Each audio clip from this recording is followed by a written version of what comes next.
자, 이제 시장론 풀고요. 시간에 여유가 좀 있으면은 뒤에 정책론까지 오늘 하기로 했죠. 근데 정책론까지 문제는 다 풀기는 어려울 것 같고요. 이론 정리 정도까지는 할 수 있을 것 같기도 합니다.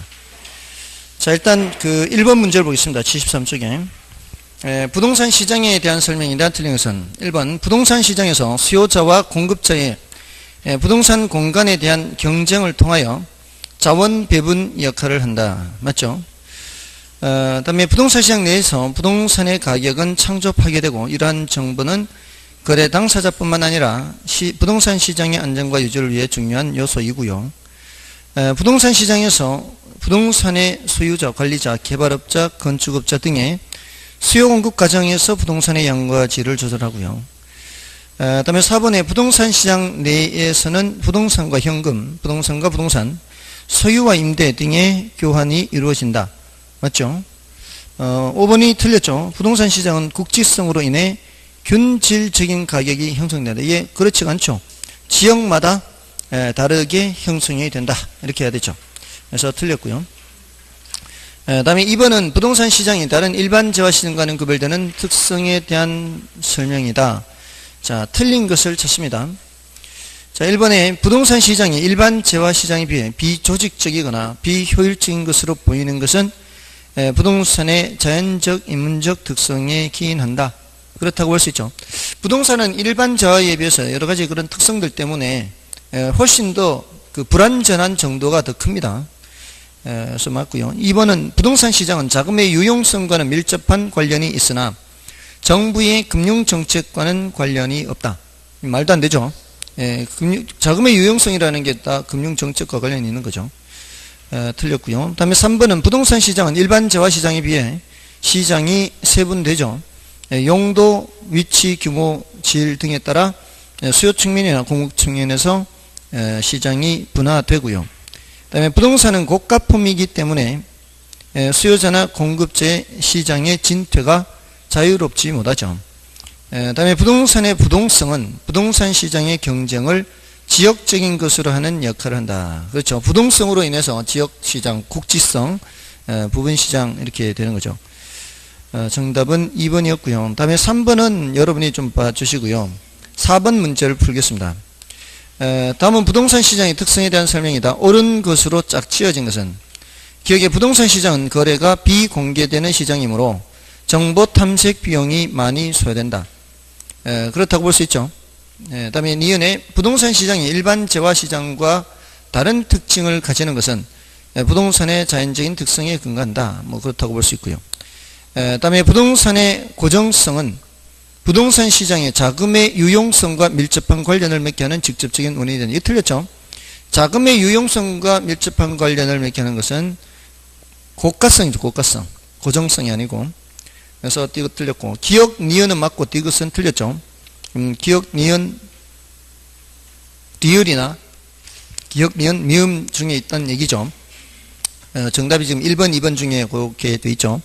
리을을 보시면은 부동산 시장에서 거래되는 상품은 표준화된 상품이 아니죠. 이거 맞고요. 미음이 틀렸나요? 부동산 시장에서는 수요와 공급의 조절이 쉽지 않기 때문에 장기적으로 가격 왜곡 현상이 나타나는 게 아니라 단기적으로 가격 왜곡 현상이 나타나는 겁니다. 그래서 기억, 니은, 리을 1번이 정답이죠. 다음에 이제 5번을 보시면 자 5번도 같은 박스형이죠.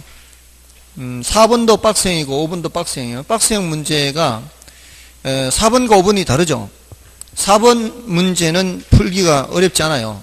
근데 5번과 같은 형태는 일단 찍을 수도 있다라는 각오를 하고 읽어야 돼요.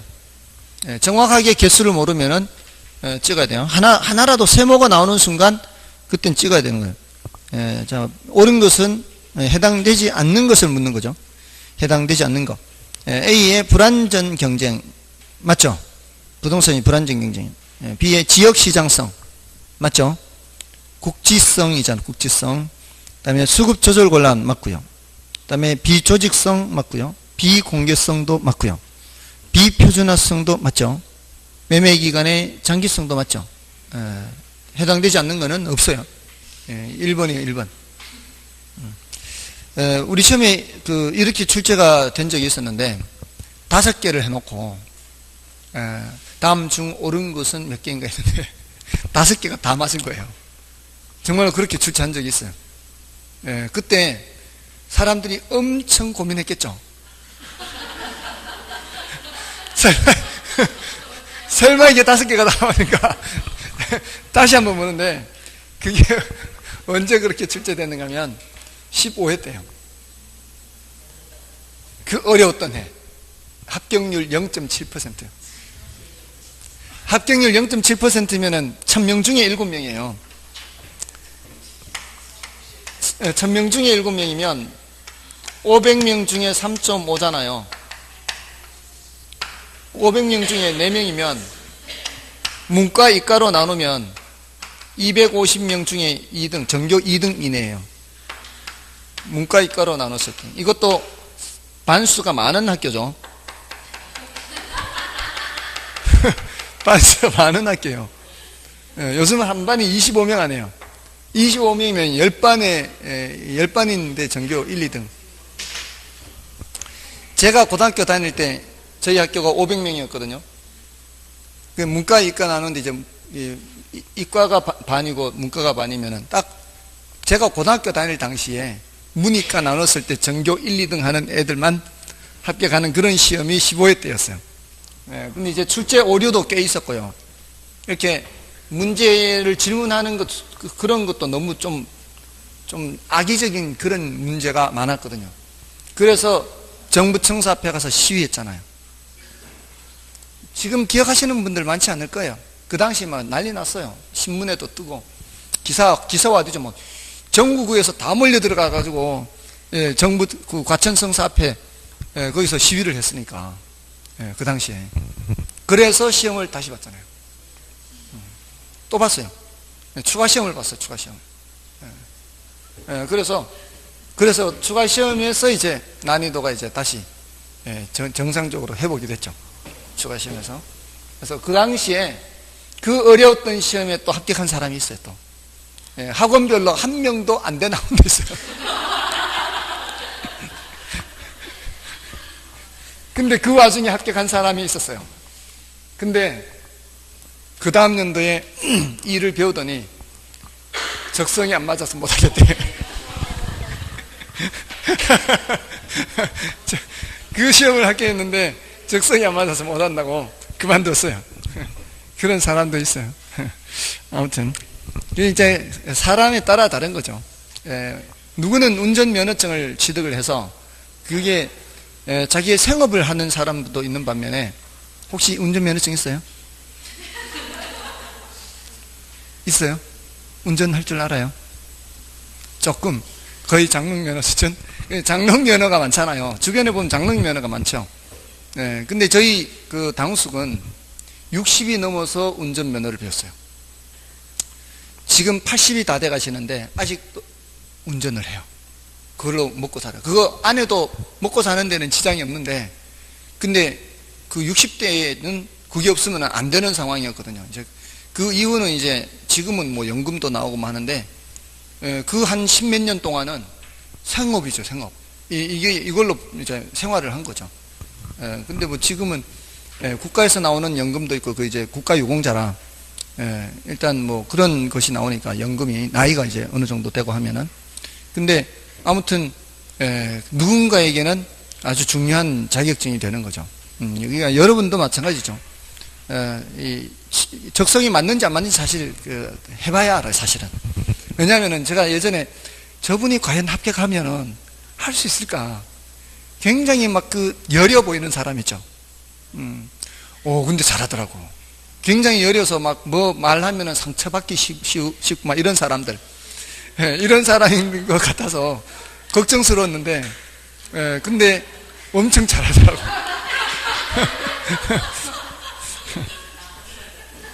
자, 아무튼, 자, 이제 7번 보겠습니다. 7번. 6번은 여러분이 보시고, 자, 7번은 이제 효율적 시장이죠. 효율적 시장에 대한 설명으로 틀린 것은 1번에 시장이 약성 효율적 시장이라면 기술적 분석에 의해 밝혀진 기술적 지표로서는 결코 초과이익을 획득할 수 없다. 약성 효율적 시장이면은 과거 정보가 반영되어 있고 기술적 분석은 과거 정보를 분석하는 거죠. 그러니까 시장이 반영하고 있는 수준의 정보 가지고는 초과이익을 얻을 수가 없죠. 그래서 1번 맞는 말이고요. 그 다음에 이번에 어떤 시장이 준강성 효율적 시장이라고 한다면 이 시장은 당연히 약성 효율적 시장의 성격도 아울러 지니고 있다. 맞죠? 보다 높은 효율성을 달성하고 있다는 것은 보다 낮은 단계의 효율성도 달성하고 있다는 얘기입니다. 그 다음에 강성 효율적 시장에서는 어느 누가 어떠한 정보를 이용한다고 하더라도 초과이익을 획득할 수 없고요. 그 다음에 현실의 시장이 어떤 형태의 시장이냐 하는 것은 시대나 장소에 관계없이 유사하며 부동산 시장은 준강성 또는 약성 효율적 시장의 성격을 갖는다. 시대나 장소에 관계없이 유사한 건 아니죠. 시대나 장소에 따라 달라질 수 있죠. 이게 과거의 우리나라하고요, 현재의 우리나라는 효율성의 정도가 다르다고 볼 수 있죠. 또 현재 우리나라와 선진국의 효율성은 또 다르다고 볼 수 있죠. 이게 경제학을 공부한 입장에서는 그런 효율성이 나라마다 다른 거를 아직 잘 모르겠어요. 궁금하기도 하고요. 공부를 좀 더 해야 되는데, 선진국의 그 생산성이라는 거, 우리나라의 생산성이라는 게 어떻게 그렇게 차이가 나는지를 뭘로 판단하는지 좀 잘 모르겠는데요. 공부를 이제 좀 더 해야 알겠지만, 영국에 갔을 때, 이제, 관광을 다니는데, 이제 그게 관광이 무슨 이렇게 패키지 관광이 아니라, 그냥 이렇게 와이프하고 이렇게 다니면서 이렇게 식구들끼리 다니는 거여서 그 사람들의 생활 모습을 조금은 더 볼 기회가 많았어요. 식당, 그 사람들이 다니는 식당에 가보고 지하철도 타고 뭐 이렇게 했는데, 런던에서 아침에 일찍 이제 호텔에서 나와서 이제 일찍부터 돌아다녀야, 많이 돌아다니니까 이제 빼니까, 비용을 빼니까. 근데 아침 9시가 되기 전에 그 작업복을 입은 인부들이 다니는 거예요. 이렇게 그 뭐죠? 이렇게 형광 표시되는 이렇게 옷 있잖아요. 이 반사돼서 이렇게 쉽게 알아볼 수 있게 하는 거. 그런 작업복을 입고 다니는데, 어떤 사람은 뭐 식당에서 밥을 먹고, 식당이 이렇게 유리가 통유리로 되어 있을 때, 보여요. 이렇게 밥 먹는 것들이. 다 양식을 먹더라고. 이렇게 썰고 이렇게. 근데 그 사람들이 9시가 되기 전에는 일을 시작하지 않아요. 딱 9시가 돼야 일을 시작해요. 런던이 도시가 옛날부터 있었던 도시잖아요. 특징이 뭔가 하면은 건물들이 18세기, 17세기, 16세기 건물들이 많이 남아있어요. 옛날에 있던 그 건물들을 그대로 사용한다고요. 그러니까 길도 굉장히 좁아요. 그 좁은 길에 버스가 다니는 거예요. 편도 1차로예요. 편도 1차로. 그 정류소 있는 곳만 약간 넓게 이렇게 해가지고, 그 정류소 있는 데만 이렇게 따로 버스가 서 있는 정도고, 그냥 편도 1차로예요. 근데 이게 공사 중이잖아요. 공사 중이면 차선을 막아버리면은 노선 버스가 그리 못 가죠. 노선 버스의 노선이 방향이 달라요. 이렇게. 굉장히 불편하죠. 근데 공사를 밤새 안 해요. 딱 5시 되면 또 마쳐요. 5시 되면 마치고 9시 되면 시작하고, 그리고 무슨 일이 있어서 그 가정집에서도 뭐 전기 때문에 사람 부르고 하면은 인건비가 엄청 세요. 그리고 일이 세워라 내워라 빨리 안 해요. 근데 돈을 더 준다는 거죠. 임금이 우리의 더블. 임금이. 그게 과연 어디서 나오는 거예요? 우리나라 사람이 하는 작업이나 그 사람들이 하는 작업이나 똑같이 삽 들고 푸는 작업이에요. 땅 파는 작업인데 이 임금이 달라요. 그게 어디서 나오는 거냐는 거죠. 그게 어디서 생산성이 차이가 있냐 이 말이에요. 똑같은 일인데. 그리고 제가 프랑스에서 휘발유 차인데 거기다 경유를 집어넣었어요. 돌아다니다가 기름을 넣어야 되는데, 그거 알아두세요. 가솔린 맞냐니까 가솔린 맞대요. 이게 벨사유 궁전 앞이었어요. 근처였어요. 벨사유 궁전 근처인데, 그 이제 구경하고 나오는 길에 이제 기름 넣는다고 넣었는데, 개솔린 맞냐니까 개솔린 맞대요. 그래서 넣었죠. 근데 와이프가 보더니 안 된다고, 그 색깔 아니라고. 그 색깔이 이제 주위에 색깔 표시가 있잖아요. 아니, 개솔린 맞다는데, 걔네들은 경유도 개솔린이에요. 개솔린이에요. 예, 휘발유는 unleaded 해야 돼요. unleaded. 레드가 납이에요. 납 있잖아. 납. 레드 하면 납을 첨가하다 이런 의미고, unleaded는 납을 제거했다. 납이 없는 이라는 뜻이에요. 납이 없는, 이 과거 분사형 unleaded. 무연입니다. 무연. 연자가 납연자예요. 납이 없는 이란 뜻이죠. 무연. 예. 그러니까 unleaded gasoline 해야 휘발유예요. 그냥 gasoline 하면은 경유예요. 그래서 그를 거의 뭐 3분의 1을 채웠는데 어떻게 시동 못 걸죠. 카세트 같이 밀어야 돼. 다행히 바로 옆에 카센터가 있었어요. 그런 경우가 잘 없는데 다행히 바로 옆에 카센터 있었어요. 밀어가지고 그 넣는 기름 다 빼야 되죠. 그래서 다시 또 그 빼는데 그 타이어를 빼야 이걸 낼 수가 있어요. 타이어 빼고 열고 다 빼고 다시 휘발유 넣고 한 2시간 걸렸어요. 2시간에 인건비가 10몇만 원이에요. 그 인건비가 우리나라하고는 상상도 못해요. 거기에다가 기름값 들었죠. 기름 날려야 되죠. 예, 순간의 잘못이 몇십만 원 날렸어요. 자, 그런 그 인건비를 볼 때 과연 그 나라 사람들이 이렇게 기름 빼고 이 작업하는 거하고 우리나라 사람이 하는 거하고 뭔 차이가 있냐 이 말이에요. 거기 어디 생산성 차이가 뭐가 있냐는 거지. 근데 그 임금의 차이, 소득의 차이가 어디서 나오느냐는 거죠. 참 이 공부를 더 해야 돼. 아무튼 시대나 장소에 따라서 효율성이 다른 거는 분명해요. 다른 건 분명한데 그 더 연구하는 거는 제가 이제 학자로 가야 되는 거고, 아무튼 시대마다 다를 수 있습니다. 다음에 5번에 강성 효율적 시장이야말로 진정한 의미의 효율적 시장이며 완전 경쟁 시장의 가정에 가장 부합되는 시장이다. 완전 경쟁 시장이 달성하기가 더 까다로울까요? 강성 효율적 시장이 더 까다로울까요? 완전 경쟁 시장이 더 까다로운 시장이죠. 그래서 이런 표현을 쓰는 겁니다. 그래서 4번이 틀린 지문이고요. 나머지는 다 옳은 거요. 그 다음에 9번을 보시면 8번은 여러분이 보시고요. 9번의 시장의 효율성에 관한 내용이다. 옳은 것은 1번에 효율적 시장 이론은 원래 주식시장이 정보를 주식가격에 어떻게 반영하는가 하는 가설의 형태로 출발하였으며, 주식시장과 부동산시장은 강성효율적 시장까지 인정하므로 초과이윤의 발생은 인정하지 않는, 말도 안 되죠. 강성효율적 시장은 현실적으로 있을 수 없고요. 중강성까지만 되고요. 그리고 경우에 따라 초과이윤이 있을 수도 있죠. 다음에 2번, 부동산 시장에서 특정 투자자가 초과이윤을 획득할 수 있는 것은 시장이 불완전하고 독점적이기 때문이 아니고요. 할당 효율적이지 않기 때문입니다.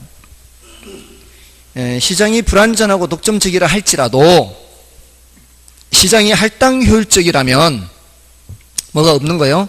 초과이윤을 획득할 수가 없는 거죠. 투기라는 것도 있을 수가 없는 거죠. 그러니까 초과이윤을 획득할 수 있다거나 또는 투기라는 것이 존재한다는 얘기는 그 사람이 실제로 얻는 그 이윤이 애쓰는 노력보다 더 크다라는 얘기거든요. 그게 이제 할당 효율적이지 못하기 때문에 그렇다 이 말이에요. 다음에 3번, 할당 효율적 시장이 반드시 완전 경쟁 시장을 의미하는 것은 아니다. 불완전 경쟁 시장도 할당 효율적 시장이 될 수 있죠. 다음에 약성 효율적 시장이란 현재의 시장 가치가 과거의 추세를 충분히 반영하고 있는 시장으로서 기술적 분석에 의해서 밝혀진 기술적 지표로서는 결코 정상 이윤을 획득할 수 없다. 정상 이윤은 획득할 수가 있죠. 이거 조심해야 돼요. 정상 이윤은 획득할 수 있는 거예요. 뭐를 획득할 수 없는 거예요? 초과 이윤을 획득할 수가 없는 거죠. 그래서 틀렸고요. 다음에 5번에 준강성 효율적 시장이란 어떤 새로운 정보가 공표되는 즉시 시장 가치에 반영되는 시장을 말하며 기본적 분석을 토대로 투자를 한다고 하더라도 정상 이윤을 얻을 수 없다. 정상 이윤은 얻을 수 있다고요. 그래서 틀렸고요. 정답은 3번이고요. 다음에 10번은 여러분이 봐주시고요. 11번을 보겠습니다. 부동산 가치와 정보 비용에 관한 관계를 잘못 설명하고 있는 것은 1번에 어느 누구도 기회비용보다 싼 값으로 정보를 획득할 수 없을 경우 자원은 효율적으로 할당된다. 맞죠? 여기 이제 할당적 효율성. 기회비용보다 싼 값으로 획득할 수 없다면 그렇습니다. 할당적 효율성이 달성되는 거고요. 그 다음에 이번에 위험을 감안한 수익률이 동일하게 자원 배분된다면 뭐가 달성된다? 할당적 효율성이 달성된다고 할 수 있죠. 자, 이런 식으로 할당 효율성을 설명할 수 있습니다. 그 다음에 3번에 부동산에 관한 정보시장이 상호 경쟁적이라면 우수한 정보가 얼마든지 존재할 수 있다. 자, 이거 조심해야 돼요. 이 상호 경쟁적이라는 것의 의미가 뭔지를 알아야 돼요. 상호 경쟁적이다. 상호 경쟁적이라는 게 뭐예요? 다툰다는 얘기죠. 정보 시장이 있으면, 정보를 사고 파는 시장이 있으면 그 정보를 사고 파는 사람들이 경쟁한다. 상호 다투는 거예요. 자, 그게 뭐가 하면은 어떤 정보가 있어요? 이 정보의 가치가 1억이라고 한번 생각해 보세요. 1억의 정보의 가치가 있는데 여기 상호 경쟁적이라면 많은 사람들이 이러한 정보를 획득하려고 하는 거예요. 한두 사람한테 독점되어 있는 게 아니라, 독과점되어 있는 게 아니라 이게 많은 사람들이 이렇게 정보를 사려고 한다면 어떤 사람이 이거를 야, 나 8천만 원 줄 테니까 팔아라. 그러면은 옆에 있던 사람이 나 8,500 줄게. 더 줄게. 경쟁적이라는 것의 의미는 경매 생각하면 돼요. 경매. 상호 경쟁적이라면 그 물건의 가치만큼 결국 가격은 올라갈 수밖에 없다는 거죠. 경쟁적이라면. 그러면 이거 결국 얼마에 거래될 거라는 거예요. 1억짜리가 1억에 거래될 거란 얘기예요. 1억의 가치가 있는 정보라면 1억에 거래되고 5천의 가치가 있는 정보라면 5천에 거래되고, 왜? 상호 경쟁적인 과정에서 그 값의 가치에 해당하는 만큼의 가격이 결정될 거란 얘기예요. 자, 그러면 1억짜리가 1억에 거래된다면 그는 기회비용보다 싼 값으로 정보를 획득할 수가 없는 거죠. 그러면은 뭐예요? 할당 효율성이 달성되는 거죠. 그러니까 상호 경쟁적이라면 우수한 정보가 있어요, 없어요? 없어요. 그게 우수한 정보라고 할 수 없잖아요. 딱 그만큼의 가치만큼을 지불했기 때문에 우수한 정보라는 게 없어요. 그래서 할당 효율성이 달성되는 거예요. 3번 틀렸습니다. 그 다음에 4번에 투자자가 시장을 패배시킬 수 있다는 것은, 자, 시장과 투자자가 싸우는 거예요. 싸움에서 시장이 이기려면은 시장이 효율성을 달성해야 되고요. 그 다음에 투자자가 이기려면은 투자자가 초과 이윤을 얻어야 돼요. 자, 근데 시장을 패배시킬 수 있다. 이 소리는 뭐예요? 투자자가 초과 이윤을 얻는다. 이 소리거든요. 그래서 정보가 일부 소수의 사람들에게 비공개적으로 독점되어 있을 경우에 발생한다. 맞죠? 네, 이러면 이제 초과 이윤을 얻을 수 있으니까. 그 다음에 강성 효율적 시장에서는 정보 비용은 높지만 약성 또는 중강성 효율적 시장에서는 정보 비용이 존재하죠. 정답은 3번이었고요. 다음에 넘어가셔서 이제 정보가치 계산 문제인데요. 자, 요거는 뭐 중요도는 사실 좀 낮은 편이에요. 뭐 한 번 정도는 이렇게 설명을 드리는데요. 12번을 풀어드리고 13번은 여러분이 봐주십시오. 정보가치를 계산하는 거요. 이 정보가치는 정보를 아는 경우와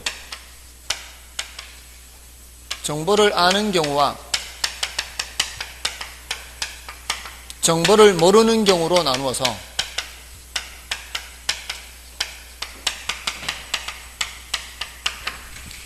요 두 개의 차이입니다. 요 두 개의 차이.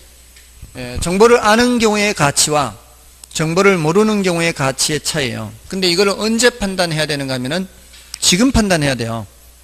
이 정보를 통해서 얻는 수익은 미래에 발생하는 거고요. 판단은 지금 해야 돼요. 그 소리는 미래 가치를 현재 가치로 바꿔야 돼요. 현재 가치로 바꿔야 돼요. 이렇게. 자, 그러면은 이 정보를 가지고 이제 이렇게 할게요. 성공과 실패로 나눌게요. 이렇게 그냥. 개발이 되고 안 되고 이거를 성공, 실패로 나눠서 되면은 얼마라 그랬어요? 2,100만 원이고요. 안 되면은 630이에요. 자, 이 확률이, 될 확률이 60%, 안 될 확률이 40%죠. 자, 그래서 1년 후의 예상이 이렇습니다. 1년 후 예상이. 확률은 이렇고요. 할인율은 몇 %예요? 할인율은 5% 정해야죠. 자, 그러면 1년 후에 예상되는 것을 정보를 모르는 경우를 먼저 해볼까요? 정보를 모르는 경우를. 모른다면은 뭘 모른다는 거예요? 이렇게 될지 모른다는 거죠. 그럼 이럴 가능성과 이럴 가능성을 모두 반영해야 되지 않나요? 이럴 수도 있고 이럴 수도 있고. 그러니까 우리 그 투자론에서 기대 수익률 계산하는 거하고 똑같아요. 그럼 어떻게 해야 돼요? 2100 곱하기 0.6 더하기 630 곱하기 0.4 해야 되죠. 자, 요거는 언제 가치예요? 1년 후의 가치죠. 1년 후에 평균적으로 이렇게 예상이 되는 거예요. 이걸 뭐로 바꿔야 된다고요? 현재 가치로 바꾸려면은 1.05로 나누기 해야 되죠. 자, 이거는 1260, 여기는 43, 12, 46이 25, 252. 1262와 252 하면은 1512인가요? 1510이 되나요? 그거를 1.05로 나누면은 얼마예요? 1400 얼마 나오죠? 1440인가요? 1440. 맞죠? 자, 모르는 경우는 사람들이 이거를 현재 가치로 얼마로 판단한다는 얘기예요. 1440으로 판단해요. 평균적으로 예상할 수밖에 없으니까. 그럼 이거 정보를 안다면은, 이 말이에요. 안다면. 정보를 안다면 이렇게 되는 걸 안다라고 가정을 해요. 이렇게 되는 걸 아는 거예요. 그러면은 얼마가 되는 걸 아는 거예요? 2100이 되는 걸 아는 거죠. 자, 그러면 1년 후에 얼마가 돼요? 2100. 그럼 이걸 무시하는 거죠. 정보를 아는 사람은 이거 2100만 원짜리인데 이렇게 하는 거고, 정보를 모르는 사람은 1512만 원짜리네 이렇게 1년 뒤에. 1년 뒤에 2100이니까 현재는 얼마예요? 2000이죠. 2000. 그러니까 정보를 아는 사람은 이거 2000짜리인데 다른 사람들 몰라서 이렇게 거래하는구나 이렇게 하는 거죠. 정보를 모르는 사람들은 이렇게, 아는 사람이 이렇게. 그럼 이 차이가 얼마예요? 560이죠. 이게 바로 정보 가치인 거죠. 됐나요? 자, 그게 이제 정보 가치 계산이고, 다음에 13번 열어보시고요. 기출문제에서는 그 14번은 열어보시고 넘어가시면 15번, 16번을 좀 보겠습니다. 15번에 부동산 시장에 관한 일반적인 설명으로 틀린 것은, 1번에 부동산 시장은 지역의 경제적, 사회적, 행정적 변화에 따라 영향을 받으며 수요 공급도 그 지역 특성에 영향을 받는다. 맞죠? 당연히 지역성이고요. 그 다음에 부동산 시장에서는 수요와 공급의 불균형으로 인해 단기적으로 가격이 왜곡될 가능성이 있죠. 그 다음에 3번에 부동산 시장은 거래의 비공개성으로 불합리한 가격이 형성되며 이는 비가역성과 관련이 깊다. 비공개성, 비조직, 비표준화성, 이런 것들은 개별성과 관련이 있죠. 비가역성이라기보다는 개별성입니다. 다음에 부동산 시장은 외부 효과에 의해 시장 실패가 발생할 수 있죠. 다음에 부동산 시장에서는 매도인의 제한 가격과 매수인의 제한 가격의 접점에서 부동산 가격이 형성된다. 맞죠? 정답은 3번이고요. 그 다음에 16번은 부동산 시장에 관한 설명으로 틀린 것은, 1번의 준강성 효율적 시장은 공표된 것이건 그렇지 않은 것이건 어떠한 정보도 이미 가치에 반영되어 있는 시장이다.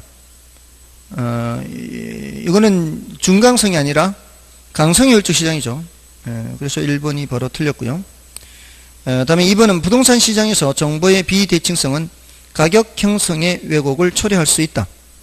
이건 그럴 수 있죠. 이것도 시장 실패 원인이잖아요. 왜곡불비할 때. 그래서 자원 배분이 왜곡이 될 수 있어요. 가격 형성의 왜곡이라는 게 결국 자원 배분의 왜곡이 되는 겁니다. 왜냐하면 사람들이 가격 보고 행동을 하잖아요. 가격이 왜곡되는 것은 자원이 왜곡되는 것과 같습니다. 그 다음에 부동산 시장에서 기술의 개발로 부동산 공급이 증가하는 경우 수요의 가격 탄력성이 작을수록, 자, 이것도 또 비가 더네, 비가 더. 탄력성이 작을수록 이 소리가 뭐예요? 비탄력적일수록이죠. 비탄력적일수록 가격 얘기가 나왔어요. 그럼 어떻게 해요? 가파를수록이니까 가파를수록 가격은 변화가 크죠? 맞아요, 아니에요? 가파를수록 가격 변화폭은 크다. 하락폭은 커지는 거예요. 공급이 증가하니까 이제 그때 공급을 증가하는 거 보는 거예요. 가격 변화폭이 큰지 작은지를 먼저 확인하고, 크다고 했잖아요. 크다고 했는데 하락폭이잖아, 하락폭. 공급이 증가하니까 가격은 하락한다 이 말이에요. 됐나요?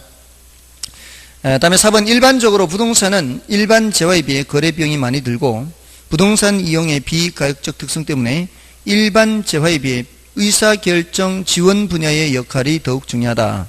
의사결정 지원 분야가 뭐가 있을까요? 의사결정 지원 분야, 부동산에서 컨설팅 있잖아요. 컨설팅 의사결정 지원 분야고, 또 감정평가 이런 것도 의사결정 지원이에요. 그 감정평가를 해서 가격이 얼마 정도 돼야 뭐 투자 수익률이 어떻게 되는지 뭐 이런 걸 판단할 수가 있죠. 그 다음에 부동산은 다양한 공사적 제한이 존재하며 이는 부동산 가격 변동에 영향을 미칠 수 있죠. 공법적, 사법적 제한에 따라 가치는 달라질 수 있죠. 자, 정답은 1번이었고요. 다음은 이제 입지로는 저 뒤에 걸 다 하고 와서 할 거고요. 다음에 이제 그 정부의 시장 개입인데 요거는 이론 정리만 좀 하고 마치겠습니다. 문제까지 풀기는 어렵고요. 지금 이제 원래 계획했던 게 정부의 시장 개입이라는 주제입니다. 정부가 시장에 개입하는데 토지시장에 개입하면 토지정책, 주택시장에 개입하면은 주택정책 이렇게 되죠. 그래서 정부의 개입이라는 주제는 크게 둘로 나누어지죠. 하나는 정부의 개입 필요성, 하나는 정부의 개입 수단. 자, 요거는 이제 왜 시장에 개입하느냐, 요거는 어떻게 시장에 개입하느냐, 요 필요성을 근거, 이유 뭐 이렇게도 얘기할 수 있어요. 정부가 시장에 개입하는 근거, 시장에 개입하는 이유 이렇게.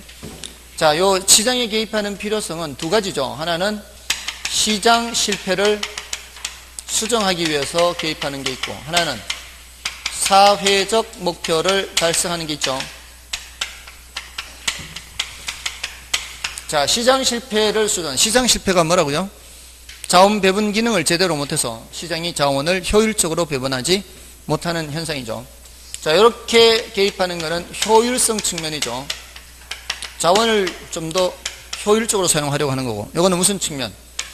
주로 형평성 측면이라 그랬어요. 경우에 따라 다른 목표가 될 수가 있기 때문에요. 근데 시험에서는 요거는 지문으로만 한두 개 나왔어요. 정답 지문 아니에요. 근데 여기에서 10문제 전부 다 나왔어요. 10문제. 여기서 10문제가 출제됐는데 최근 10년간 10문제 모두 다 여기서 출제됐고요. 여기서는 지문으로만 나왔어요. 그 다음에 이거 어떻게 개입하느냐, 수단이죠. 수단. 개입하는 수단은 6문제 출제가 됐는데 그 6문제가 직접 개입, 간접 개입, 토지 이용 규제 이렇게 있죠. 토지 이용 규제는 한 번도 나온 적이 없고요. 직접 개입, 간접 개입에서만 출제가 됐어요.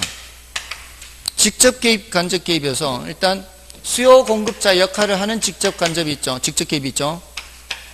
직접 개입에서 수요 공급자 역할. 예를 들어서 정부가 수요자 역할을 하는 토지 비축 제도, 토지 비축하는 거죠.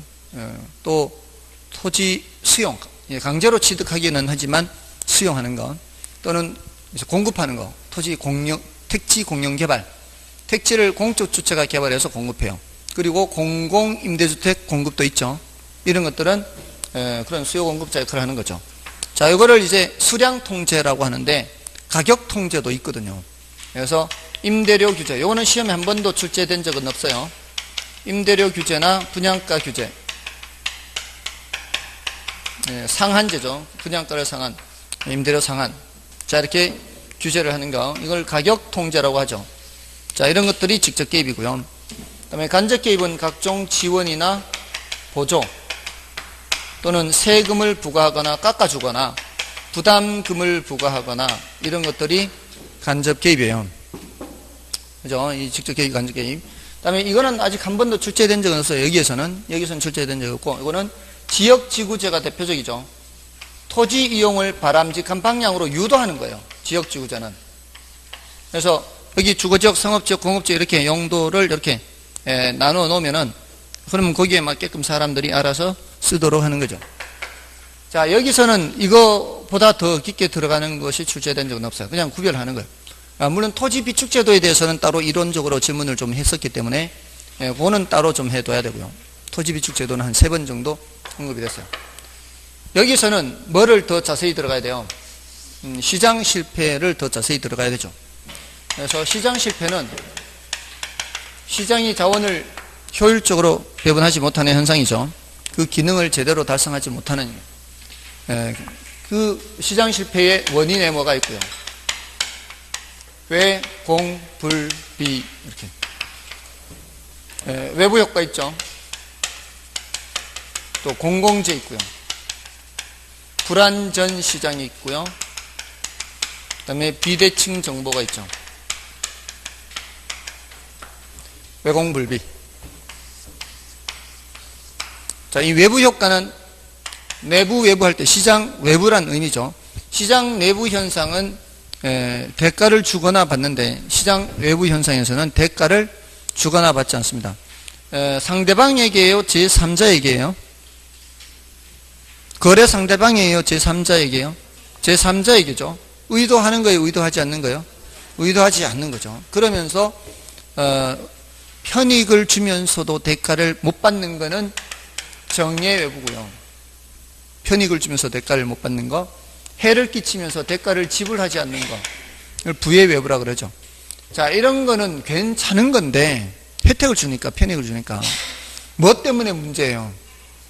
얘는 그렇게 생산이 안 돼요. 그런 물건들은 과소 생산이에요. 이게 문제예요. 이게 생산되면 좋은데 생산이 안 되니까 문제여서 주로 보조 같은 걸 하는 거죠.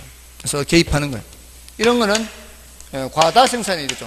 그러니까 이거는 규제를 해야 돼요. 이게 정부가 개입하는 거죠. 다음에 공공재, 여기는 이제 더 들어가야 돼요. 이 10문제 출제된 것 중에서 외부 효과에서 5문제 출제됐어요. 그만큼 많이 출제가 된 거예요. 10문제 중에. 그러니까 공공재는 이제 지금까지 한 2번 정도는 독립된 문제로 출제가 됐어요. 얘네들은 지문으로만 나왔어요. 이 중요도의 강약이 다르죠. 공공재는 등대가 대표적이라 그랬죠. 이 등대는 어떤 성질이 있어요? 비배제성하고 비경합성이 있죠. 특히 이 비배제성 때문에 문제가 되는 거죠. 비배제성 때문에 무임승차 문제가 나타나서 시장에 맡겨놓으면 충분한 양만큼 생산이 안 되죠. 그래서 정부가 직접 생산해야 되죠. 그리고 불안전 시장은 뭐예요? 독과점이 독과점. 얘네들은 어떻게 한다 그랬어요? 얘네들은 생산량을 줄이면서 가격을 올려요. 얘네들도 과소 생산이에요.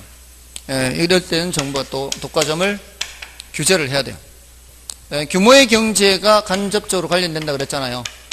규모의 경제가 나타나면은 여기 독점, 자연스럽게 독점이 될 수 있다. 그래서 시장 실패와 관련이 된다. 오늘 문제였나요? 오늘 문제 있었잖아요.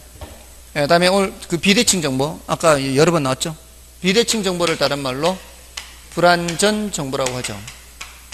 그래서 이거는 시장에 맡겨놓으면은 역선택이나 도덕적 이런 부작용이 나타나요. 그래서 이것도 과소 생산되는 경향이 있습니다. 그래서 정보 유통을 원활하게 하는 거죠. 자, 우리 부동산 거래 실거래가 신고하는 것도 다 이런 이 정보 유통을 원활하게 하는 그런 장치가 될 수 있습니다. 자, 물론 정부가 개입한다고 해서 반드시 개선되는 것은 아니고 뭐가 나타날 수 있다? 정부 실패가 나타날 수 있다. 자, 이 정부 실패가 나타나는 것을 이런 식으로 표현하기도 해요. 정부의 시장 개입이 사회적 후생 손실을 불러일으킬 수도 있다. 사회적 후생 손실 이런 말. 그러니까 사회적 후생 손실 이런 말이 효율성 상실이란 말과 같고요. 자원 배분 왜곡이라는 말과 같아요. 시장에 맡겨놨을 때 그런 현상이 나타나면은 시장 실패지만 정부가 개입해서 그런 현상이 나타나면은 정부 실패다 이렇게 얘기를 할 수 있다고요. 여기 이제 한 단락이 됐죠. 그 다음에 외부 효과는 워낙 중요하니까 또 해야 된다 그랬죠. 외부 효과에서 정예 외부, 부예 외부 이렇게 나누어서 생산 과정에서 발생할 수도 있고 소비 과정에서 발생할 수도 있다. 정예 외부든 부예 외부든 모두 다 생산 과정, 소비 과정 다 발생할 수 있고요. 과소, 과다 생산, 보조하고 규제하고 보통 이런 거는 어떤 현상이 나타나는가 하면은 핀피 현상 나타난다고 했어요. Please in my front yard. 내 앞들에 와주세요 하는 거. 요거는 님비 현상. Not in my backyard. 내 뒷뜰에는 안 된다. 이런 현상이 나타나죠. 여기서는 사회적 편익이 사적 편익보다 더 큰 반면에 이쪽에서는 사회적 비용이 사적 비용보다 더 크게 나타나죠. 그리고 구체적으로 우리 이제 부동산 시장에 미치는 영향을 얘기할 때 인근 지역에 생태공원이 조성된다. 이런 거는 이제 공공재잖아요. 사실은 공공재가 외부 효과를 나타내는 경우가 많죠. 인근 지역에 생태공원이 조성되면은 그 인근 지역의 아파트 수요 곡선은 어느 쪽으로 이동? 오른쪽으로 이동. 뭐 그런 식으로 질문해요. 시멘트 공장이 생기면 아파트 수요 곡선은 왼쪽으로 이동. 시멘트 공장을 규제했을 때 인근의 아파트 시장에서는 수요 증가. 시멘트 공장을 규제했을 때 시멘트 시장에서는 공급이 감소. 시멘트 시장을 규제했을 때 시멘트 공장은 공급 감소. 맞나요? 그리고 시멘트가 건축 자재이기 때문에 시멘트 공장을 규제해서 시멘트 가격이 올라가면 주택 건축 시장에서는 공급이 감소하는 거죠. 맞나요? 그런 식으로 이렇게 구체적으로 우리 시험에 얘기를 했고요. 특히 이제 부의 외부 효과와 관련해서 부의 외부 효과를 제거하기 위해서 정부가 반드시 개입해야 되느냐 하면은 그때는 아니다라고 대답해야 된다 그랬어요. 정부가 개입하지 않고 시장 자율 조절 기능에 맡기는 방법도 있다. 그 중에 호주 정리라는 게 있다. 재산권을 부여해서 오염물질을 배출할 수 있는 권리를 이웃 주민들한테 부여를 해서 이것이 거래될 수 있도록 그렇게 하는 것이 바로 호주 정리예요. 재산권 부여라 그래요. 그런 방법도 있기 때문에 반드시 정부가 개입해야 되는 것은 아니다. 요렇게 이제 틀을 잡아놓고 세부적인 것은 이제 세부적인 것대로 더 들어가고요. 일단 기본 틀이고요. 크게 이제 정부가 시장 개입에 개입하는 필요성, 그 다음에 어떻게 개입하느냐. 자, 여기 이제 틀을 나눠서 이렇게 하세요. 그래야 잘 안 까먹어요. 틀을 구조를 알아야 잘 안 까먹습니다. 구조가 안 잡히면은 잘 까먹으니까. 아시겠죠? 자, 여기에 정리한 거고요. 다음 주는 문제풀이는 다음 주에 하도록 하겠습니다. 됐나요? 문제풀이가 다음 주는 얼마까지 예정되어 있죠?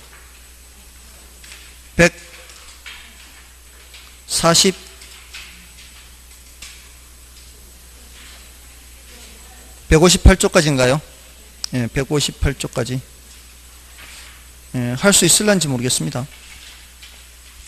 아무튼 뭐, 뒤에 이제 어려운 파트가 있으니까, 감정평가론이 있으니까, 앞에서 부지런히 나가면은 뒤에 감정평가 파트에서 조금 더 시간을 쓸 수가 있으니까, 부지런히 한번 나갈 수 있는 데까지 나가 보겠습니다. 됐죠? 다음 주에 뵙겠습니다. 감사합니다.